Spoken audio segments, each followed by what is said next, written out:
Partons à la découverte des sports de glisse et découvrons ensemble le tourisme pyrénéen avec des acteurs touristiques qui font le bonheur des amoureux de la montagne. Tout de suite sur Fréquence Évasion, voici le magazine Neige et Montagne. Vous écoutez Fréquence Évasion, dans quelques instants, Neige et Montagne. Nous serons en compagnie de Christian Saran et nous serons à Font-Romeu. À tout de suite. Chaque jour sur Fréquence Évasion Grand Sud, info, loisirs, culture, environnement et détente. Fréquence Évasion, www.fréquenceévasion.com. Fréquence Évasion vous donne la possibilité de dialoguer sur l'un des 3 forums: paranormal, région et musique. Venez dialoguer sur les forums Fréquence Évasion. Cliquez sur forum. Bon surf sur le site de Fréquence Évasion, www.fréquenceévasion.com. Fréquence Évasion, la couleur sud. Neige et Montagne. Nous sommes en compagnie de Christian Saran de l'Office de tourisme de Font-Romeu. Bonjour et merci d'être avec nous. Bonjour. Situons Font-Romeu pour les personnes qui nous écoutent à l'extérieur de nos frontières sudistes. Comment fait-on pour y venir ? Alors Font-Romeu, on est dans le département des Pyrénées-Orientales, donc c'est complètement l'est de la chaîne des Pyrénées, on n'est pas loin de la Méditerranée, adossé à l'Espagne également, et de la partie littorale des Pyrénées-Orientales, vous remontez sur les Pyrénées à peu près moins d'une centaine de kilomètres, vous passez de 0 à 1800 mètres d'altitude autour de Font-Romeu, donc c'est des hauts plateaux avec des sommets culminants autour de 3000 mètres qui permettent beaucoup d'activités dans le ski. C'est une région très ensoleillée, orientée en grande partie vers le sud. Alors comment la station de ski a-t-elle vu le jour ? Depuis quand existe-t-elle ? Quelle est l'histoire de Font-Romeu ? L'histoire de Font-Romeu, elle est fortement liée à l'implantation d'un hôtel de la compagnie du chemin de fer du Midi qui, au début du siècle dernier, cherchait justement des points d'ancrage pour développer leur réseau ferré. Eux, ils étaient exploitants de réseau ferré, mais il fallait bien qu'il y ait quelque chose au bout pour que les gens voyagent. Donc, leur idée était que dans des zones touristiques un peu moins inexploitées, un peu moins connues, de créer des réceptifs importants avec de l'équipement, avec du confort et avec de l'activité. Donc, dès l'année 1907, le grand hôtel de Font-Romeu s'est construit. C'est vrai que c'était un tourisme plutôt aristocratique, avec des gens qui venaient de Paris ou parfois de toute l'Europe pour séjourner, pour prendre le bon air, comme on disait à l'altitude. Mais c'est vrai que ces gens, fallait pas non plus qu'ils s'ennuient. Donc, les premières ouvertures se sont faites durant la saison d'été et on a commencé à connaître les sports de ce temps-là, qui était le tennis, qui était le golf en été. Et puis très très peu de temps après, on a poursuivi sur des ouvertures pendant l'hiver avec une présence de neige et d'un climat assez rigoureux. Et là, le ski a commencé à se développer. Le ski à côté du bobsleigh, à côté du patinage artistique qui se faisait sur une patinoire naturelle juste à côté du Grand Hôtel, à côté également du curling qui était un sport très à la mode. Et là, le ski est vraiment arrivé sur Font-Romeu et c'était quand même dans les années 30, années 32. C'était la période faste un peu entre deux guerres où les gens avaient vraiment une philosophie de vie qui était festive, on voulait plus reconnaître la guerre et on était là pour s'amuser.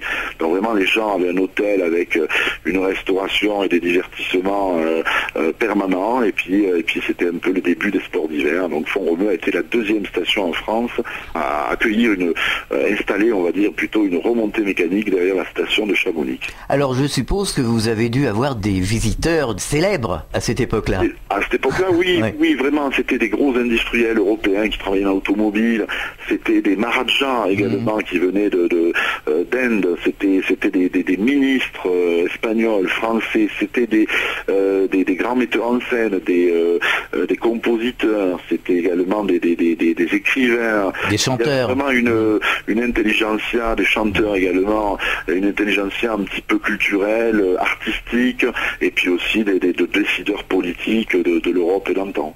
Quelles sont les principales infrastructures qu'offre Font-Romeu pour les touristes qui désirent pratiquer les sports d'hiver dans les Pyrénées ? Déjà, c'est une belle station de ski qui est comme la ville, comme la station orientée en partie sur le versant sud-sud-est. c'est très panoramique, donc ça c'est fortement apprécié, c'est-à-dire que on est quand même à 1800 mètres d'altitude, mais avec cette un peu ambiance méridionale et le fait que la Méditerranée soit pas très loin, on sent pas cette altitude, elle n'est pas oppressante. Les paysages sont grandioses, c'est un relief très et un panorama très ouvert. De plus, c'est très méditerranéen, donc c'est des forêts de pins, on a ces pistes qui sont au milieu de ces forêts de pins. C'est un domaine qui a été remodernisé en quelques années, il y a eu un gros investissement de fait, donc on a des remontées mécaniques et des pistes qui sont, des remontées mécaniques très performantes et confortables aujourd'hui. Il y a des zones dédiées comme pour les enfants, des zones ludiques d'apprentissage qui ont été créées, qui sont très importantes pour notre clientèle. Des choses un peu plus dynamiques aussi et plus sportives pour le créneau adolescent sur un beau surf park qui est installé sur un secteur de notre domaine skiable. Et puis aussi, à côté du ski, ce qui est très très important, c'est que le Font-Romeu a de tout temps eu une forte demande de loisirs complémentaires. On n'a pas vraiment un temps de ski qui est de 8 heures par jour. On a des skieurs qui passent en moyenne 3-4 heures de ski sur notre domaine et qui sont en demande d'autres activités à côté. Et vraiment, Font-Romeu a une offre de loisirs et d'activités assez importante à ce niveau-là. Voilà. Alors justement, quelles sont les principales activités qu'offre la station à ses touristes, même en dehors du ski, hein? Je dirais qu'en après-ski, ce qui est très apprécié, c'est par exemple les bains d'eau sulfureuse qui sont très connus dans la région. C'est une eau chaude, naturelle, avec des bains aménagés. C'est vraiment très très bon pour la détente et pour la remise en forme aussi. Donc ça, c'est très connu. C'est souvent sur des endroits un petit peu, des fonds de vallée un peu rural et pittoresques. Donc ça, c'est fortement apprécié en après-ski. Après, comme toute bonne station, il y a aussi des infrastructures internes comme le casino, le cinéma, le bowling, une patinoire, qui est une patinoire olympique aussi, qui en séance publique a un beau succès également. Il y a aussi beaucoup d'activités de pleine nature, en dehors du ski. C'est des balades à raquettes, c'est des petits parcours de randonnée nordique qui sont pas trop difficiles parce que les Pyrénées se couchent vers la Méditerranée avec des sommets de 1000 mètres, mais comme je disais aussi, il y a des forts plateaux qui permettent une activité facile pour beaucoup de personnes ou de jeunes enfants ou des gens un petit peu plus âgés qui ne cherchent pas un dénivelé assez important.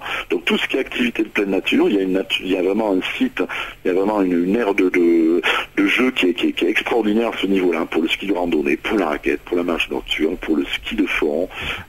Voilà, on a la meilleure offre de ski de fond des Pyrénées et vraiment ça aussi c'est un secteur important. Quelles sont les différentes possibilités d'hébergement qu'offre Font-Romeu, à part les grands hôtels? Voilà, côté hébergement, il y a encore une hôtellerie assez forte et assez présente sur Font-Romeu, d'une gamme moyenne plus, on va dire, hein, c'est du 3 étoiles et du bon 2 étoiles.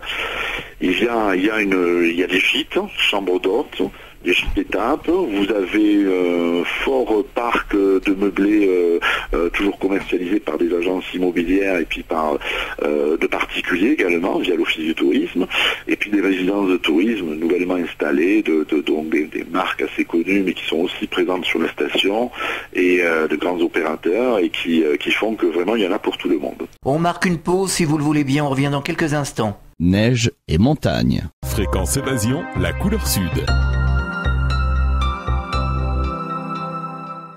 Fréquence Évasion vous informe sur votre région. Que se passe-t-il près de chez vous? Pour le savoir, cliquez sur Région et Office de tourisme. Bon séjour dans le sud. Venez visiter le site Fréquence Évasion, www.fréquenceévasion.com. Venez découvrir la cuisine et les recettes du Grand Sud. De la Corse à la Provence, du Languedoc au pays toulousain, toutes les recettes du terroir vous sont proposées sur le site de Fréquence Évasion. Cliquez sur Programme et Cuisine. Bon appétit avec Fréquence Évasion. www.fréquenceévasion.com. Fréquence Évasion, la couleur sud. Neige et montagne. C'est le magazine Neige et montagne sur Fréquence Évasion. Nous sommes toujours à Font-Romeu, toujours en compagnie de Christian Saran et nous poursuivons notre découverte des Pyrénées, notre découverte de Font-Romeu. Est-ce qu'il y a des spécialités montagnardes ou de la région au niveau restauration et culinaire que l'on peut apprécier lors d'un séjour à Font-Romeu? Alors la cuisine autour de Font-Romeu, bon, elle a des accents méridionaux et hispaniques un petit peu. Hein, ça mélange un petit peu des deux. Après vraiment les plats typiques d'ici, je pense qu'il y en a deux. Vous voyez, le plat de Font-Romeu par excellence, c'est le canard au navet. Alors quand on dit canard au navet, on pense au navet commun qu'on achète tous les jours dans son supermarché ou dans son commerce, mais en réalité c'est un navet très particulier. C'est un navet qui a une forme de carotte qui est très marron clair et qui est planté dans les champs de blé après les moissons d'été et qui a un goût très particulier, qui est très très parfumé, très sucré. Et ce navet se récolte à la Saint-Martin, donc début novembre, et puis donc on l'accommode avec un canard, et ce qu'ils ont le canard au navet, mais version Romeu-Fontaine, ça n'a rien à voir avec le navet classique, c'est vraiment succulent, quoi. Donc, et des spécialités d'hiver? Alors après, pour parler d'autres spécialités, après il y a le plat typique de montagne qui s'appelle l'ouillade, oui. Qui est un plat très paysan du temps où les hivers étaient très rigoureux et où les paysans partaient au champ le matin pour ne rentrer que le soir. Il laissait souvent une potée sur le feu qui cuisait à feu doux toute la journée et qui était un peu un mélange de légumes d'hiver, donc notamment du navet, du chou, de la pomme de terre d'altitude, avec les parties grasses du cochon, qui étaient les oreilles, les pieds, les queues de cochon, et tout ça vraiment, bon, c'est vrai que c'est très très calorique, mais c'était souvent parfumé par un os salé de jarret ou de jambon, et ça faisait un plat très costaud, mais enfin qui permettait de tenir le froid toute la journée. Des plats qui réchauffent. Des plats qui réchauffent, oui. Pour signaler après, ouais. Après c'est vrai que c'est un plateau qui est connu pour avoir beaucoup de produits de charcuterie et de viande. Il y a encore beaucoup d'élevage sur ces plateaux, donc il y a une viande qui est qui a plusieurs labels et qui est très très reconnue, et puis des charcuteries connues depuis l'Antiquité également, avec beaucoup de sècheries à jambon et de petits bouchers artisans du coin qui vendent encore leurs produits en direct. Alors la période d'enneigement se situe de quelle date à quelle date? L'enneigement, une saison hivernale moyenne, la neige naturelle arrive souvent sur la fin décembre et elle est présente jusqu'à la fin avril. Depuis que la station s'est bien équipée en canon de neige depuis quelques années, on est la station qui a la plus grande densité de canons de neige en Europe. Il y a plus de 600 canons en neige sur Font-Romeu qui aujourd'hui garantissent un enneigement quelles que soient les conditions.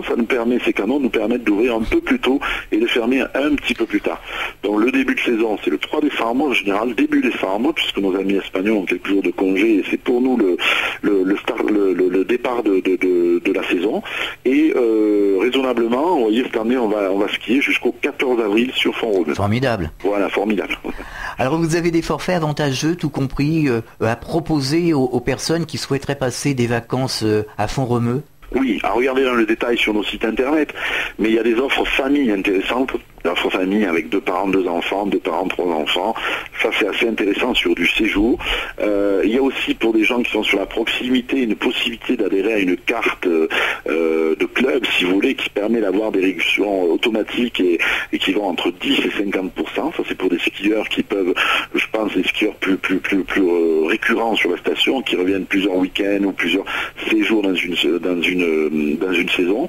Ça c'est très très intéressant, c'est-à-dire qu'il y a des périodes où on a un peu moins de flux de clientèle, on propose à ces gens via une petite alerte par téléphone ou par messagerie de venir skier le week-end qui suit, parce qu'on descendra les prix jusqu'à moins 50%, ça arrive plusieurs fois dans la saison. Intéressant. Et puis après, je pense à des petites choses, je vous parlais des fameux bains d'eau chaude, des fois vous avez des formules sur un forfait journée ou sur un forfait semaine, pour 1 euro de plus, on a accès à ces bains. C'est une formule bain d'eau chaude plus sa journée de ski. Justement, ces bains d'eau chaude, est-ce qu'elles ont une particularité, ces eaux? Ce sont des eaux sulfureuses, évidemment elles sont très fortement chargées de minéraux, elles remontent par des résurgences millénaires jusqu'à la surface de la Terre, et puis bon, très longtemps elles étaient en pleine nature, elles n'étaient pas forcément exploitées commercialement. Depuis quelques années, c'est des sites totalement exploités, mais qui ont une garantie sanitaire à ce niveau-là et qui peuvent accueillir beaucoup de monde.